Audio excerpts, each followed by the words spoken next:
नमस्ते प्यारे बच्चों, अब हम बात करेंगे धातुएं एवं अधातुएं कैसे अपक्रिया करती हैं, यानी धातुओं के अधातुओं के साथ अपक्रिया किस प्रकार होती है। तो इस वीडियो को पूरा जरूर देखना। तो देखिए, तत्वों की अपक्रियाशीलता संयोजिता कोष को पूर्ण करने के प्रवर्ती के रूप में समझी जा सकती है। जो तत्व होते हैं वो अपने संयोजिता कोष को पूरा करने के लिए ही अपक्रिया करते हैं, अर्थात तत्वों की अपक्रियाशीलता संयोजिता कोष को पूर्ण करने के प्रवर्ती के रूप में समझी जा सकती है। धातु के परमाणु अपने संयोजिता कोष से इलेक्ट्रॉन त्याग कर धनायन बनाते हैं तथा अधातु के परमाणु अपने संयोजिता कोष में इलेक्ट्रॉन ग्रहण कर ऋणायन बनाते हैं। जो धातु परमाणु है उनकी प्रवृत्ति इलेक्ट्रॉन त्यागने की होती है और वो इलेक्ट्रॉन त्याग करके बनाते हैं धनायन, लेकिन अधातु परमाणु की इलेक्ट्रॉन ग्रहण करने की प्रवृत्ति होती है और इलेक्ट्रॉन ग्रहण कर वो क्या बनाते हैं, ऋणायन। इस प्रकार इनके संयोजिता कोष पूरे हो जाते हैं।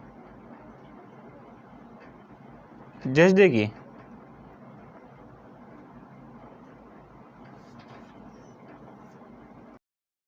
जैसे इन धातुओं को देखिए, इनके इलेक्ट्रॉनिक विन्यास देखिए, 281, 282, 283, 2881, 2882। इनके बाह्यतम कोष में इलेक्ट्रॉन देखिए, इसमें 1 है, इसमें 2 है, इसमें 3, इसमें 1 है और इसमें 2 है। बाह्यतम कोष का अष्टक को पूरा करने के लिए क्या चाहिए, या तो 8 चाहिए या फिर 7 चाहिए, लेकिन 7 तो कोई इलेक्ट्रॉन देगा नहीं, इसलिए इसको एक को क्या करेगा, त्याग देगा। तो क्या हो जाएगा, 2 8। इस प्रकार इसका अष्टक पूर्ण हो जाएगा। इसी प्रकार 2 8 2, ये भी क्या करेगा, 2 इलेक्ट्रॉन त्याग देगा और ये इसी प्रकार ये 3 इलेक्ट्रॉन त्याग देगा। इसी प्रकार पोटेशियम 1 इलेक्ट्रॉन त्याग देगा। इसी प्रकार कैल्शियम भी 2 इलेक्ट्रॉन त्याग देगा।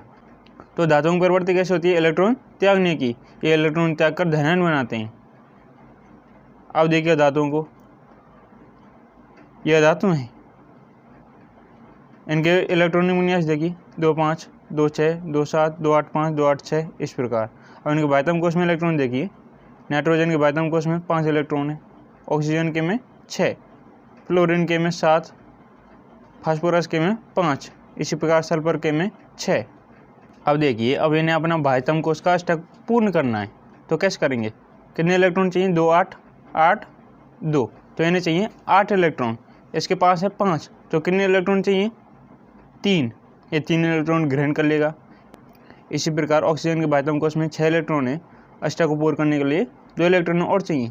इसी प्रकार फ्लोरीन 1 इलेक्ट्रॉन ग्रहण करेगा। इसी प्रकार फास्फोरस भी 3 इलेक्ट्रॉन ग्रहण करेगा। इसी प्रकार सल्फर 2 इलेक्ट्रॉन ग्रहण करेगा और क्लोरीन 1 इलेक्ट्रॉन, क्योंकि इसके बाह्यतम कोष में 7 इलेक्ट्रॉन है, 1 इलेक्ट्रॉन और चाहिए, तो इसका अष्टक पूर्ण हो जाएगा। इस प्रकार धातुओं की प्रवृत्ति होती है इलेक्ट्रॉन त्याग कर धनायन बनाने की और अधातुओं की प्रवृत्ति होती है इलेक्ट्रॉन ग्रहण कर ऋणायन बनाने की।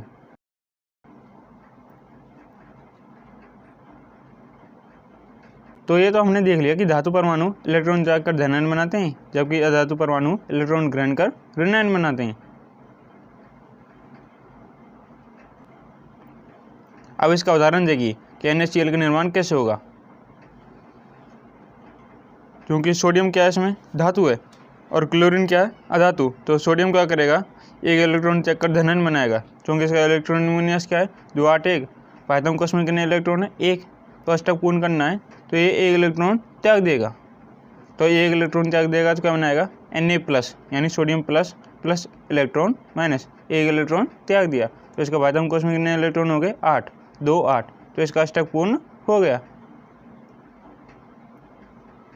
अब देखिए क्लोरीन, क्लोरीन अधातु है, इसलिए क्या करेगा, 1 इलेक्ट्रॉन ग्रहण कर लेगा। क्योंकि इसके बाह्यतम कोष में 7 इलेक्ट्रॉन है, अष्टक पूर्ण करने के लिए 1 इलेक्ट्रॉन और चाहिए, तो ये 1 इलेक्ट्रॉन ग्रहण कर लेगा, जिससे कि इसके बाह्यतम कोष में 8 इलेक्ट्रॉन हो जाएंगे और इसका अष्टक पूर्ण हो जाएगा। तो 1 इलेक्ट्रॉन ग्रहण करने पर इसके बाह्यतम कोष में 8 इलेक्ट्रॉन हो जाएंगे, तो इसका अष्टक पूर्ण हो जाएगा और क्या बनाएगा, Cl-, वो बना रहा है Na+, ये बना रहा है Cl-। तो इस प्रकार जब सोडियम और क्लोरीन परस्पर संपर्क में आएंगे तो सोडियम क्लोराइड बनेगा। क्यों, क्योंकि जो सोडियम है वो इलेक्ट्रॉन त्यागेगा और जो क्लोरीन है वो उस त्यागे हुए इलेक्ट्रॉन को ग्रहण कर लेगा। इस प्रकार क्या बनेगा, सोडियम क्लोराइड। तो sodium plus chlorine arrow sodium chloride. इसी प्रकार अन्य लवणों का निर्माण होगा।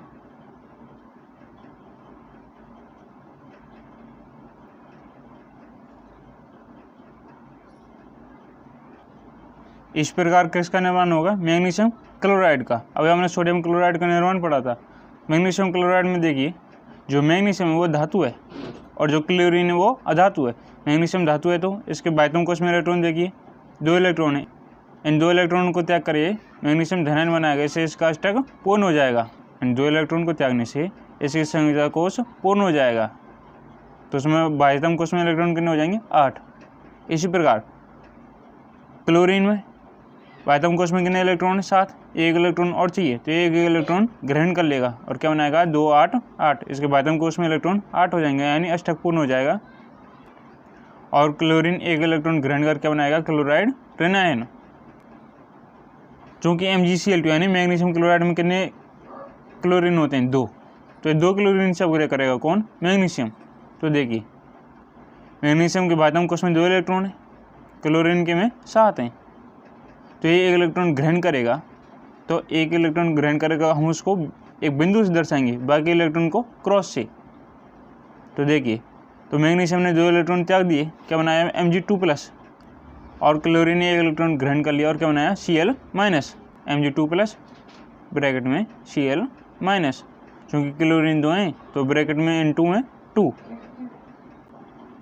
इसी प्रकार अन्य लवणों का निर्माण होगा। जो समझाने वाली बात थी वो तो मैंने समझा दी।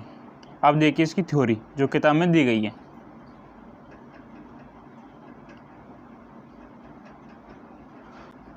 जो समझाने वाली कहानी थी वो हमने समझा दी।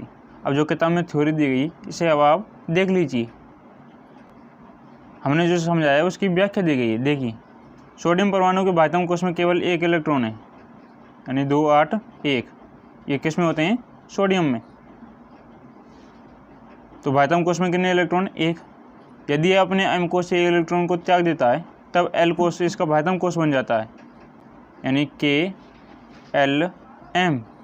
अगर ये M कोश से एक इलेक्ट्रॉन त्याग देगा तो L इसका बाह्यतम कोश बन जाएगा। ये कह रहा है जिसमें स्थायी अष्टक उपस्थित है, जिसका अष्टक क्या है? पूर्ण है, जिसमें 8 इलेक्ट्रॉन है। इस परमाणु के नाभिक में 11 प्रोटॉन है। सोडियम परमाणु में प्रोटॉन कितने? 11 और इलेक्ट्रॉन भी क्या है? 11 हैं। लेकिन इलेक्ट्रॉन की संख्या 10 होने के कारण इसमें धनावेश की अधिकता होती है। अब इसने एक इलेक्ट्रॉन त्याग दिया तो अब इलेक्ट्रॉनों की संख्या 10 हो गई, जिसके कारण इस पर धनायन आएगा और ये क्या बनाएगा? सोडियम धनायन Na+। दूसरी ओर क्लोरीन के बाह्यतम कोश में 7 इलेक्ट्रॉन होते हैं, 2 8 7। ये किस में है? क्लोरीन में। तथा अष्टक पूर्ण होने के लिए इसे एक इलेक्ट्रॉन की आवश्यकता होती है। इसमें एक इलेक्ट्रॉन और चाहिए तो इसका अष्टक पूर्ण हो जाएगा। यदि सोडियम एवं क्लोरीन अपक्रिया करें तो सोडियम द्वारा त्यागा गया एक इलेक्ट्रॉन क्लोरीन ग्रहण कर लेता है। एक इलेक्ट्रॉन ग्रहण करके क्लोरीन परमाणु इकाई ऋणावेश प्राप्त करता है, क्योंकि इसके नाभिक में 17 प्रोटॉन होते हैं तथा इसके KLM कोशों में 18 इलेक्ट्रॉन होते हैं। इससे क्लोराइड ऋणायन प्राप्त होता है। ये कह रहा है जब ये एक इलेक्ट्रॉन ग्रहण कर लेगा तो ये ऋणायन बनाएगा। इसलिए यह दोनों तत्वों के बीच निम्न प्रकार से आदान प्रदान का संबंध स्थापित हो जाता है। अब इस संबंध को देख लीजिए, हमने वैसे देख लिया है। देखिए, विपरीत आवेश होने के कारण सोडियम तथा क्लोराइड आयन परस्पर आकर्षित होते हैं तथा मजबूत स्थिर वैद्युत बल में बंधकर सोडियम क्लोराइड के रूप में उपस्थित रहते हैं। देखो, सोडियम है वो धनायन बनाएगा और क्लोरीन क्लोराइड आयन बनाएगा जो कि ऋणायन है। तो धनायन और ऋणायन विपरीत आवेश हैं, जिस कारण ये एक दूसरे से परस्पर आकर्षित होंगे और मजबूत स्थिर वैद्युत बल में बंधकर सोडियम क्लोराइड के रूप में उपस्थित रहेंगे। ध्यान देने योग्य बात यह है कि सोडियम क्लोराइड अनुग्रुप में नहीं पाया जाता है, बल्कि विपरीत आयनों का समुच्चय होता है। यह तो केवल ध्यान देने योग्य बात है कि जो सोडियम क्लोराइड है वो अनुग्रुप में नहीं पाया जाता है, वो एक आयनिक यौगिक है।